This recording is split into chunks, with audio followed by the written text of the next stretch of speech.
Ek weet nie wie van julle was al hier so by die boomhuisie nie, maar ek is op die oomblik in die dames badkamer.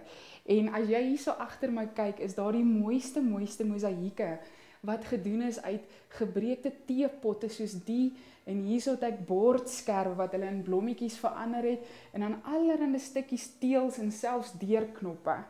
En wie sou kon dink dat jy die pragtigste kuns uit iemand anders se stikkende of weggegooide goeders kan maak. En weet julle, dis dieselfde met die mens. Soms voel ons is stikkend, ons voel ons is opgebruik. Jy voel dalk jy het geen nut vir enigiemand meer nie, en as iemand jou verlede moes ken, of dit wat al met jou gebeur het, of dit wat al aan jou gedoen is, dan sal hy jou verseker nie wil of kan hê nie. Ons voel soms so oor die Here, ons voel, maar ek is so gebroken, my lewe is so stikkend, dat God my verseker nie in sy koninkryk sal kan gebruik nie.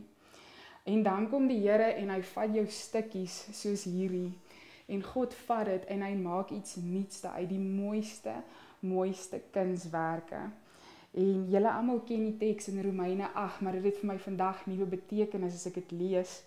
En in vers 28 staan daar: en ons weet dat God alles ten goeie laat saamwerk vir hulle wat hom liefhet, hulle wat geroep is volgens sy doel vir hulle lewe.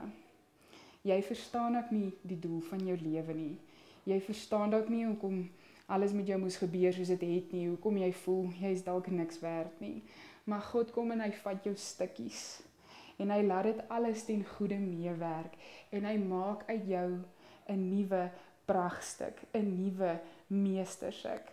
En jy kan kom en hy kom vat al daai gebroke stukke en hy sit dit weer bymekaar sodat jy en vir hom en vir die mense om jou die liefde, die aanvaarding van Jesus kan leef.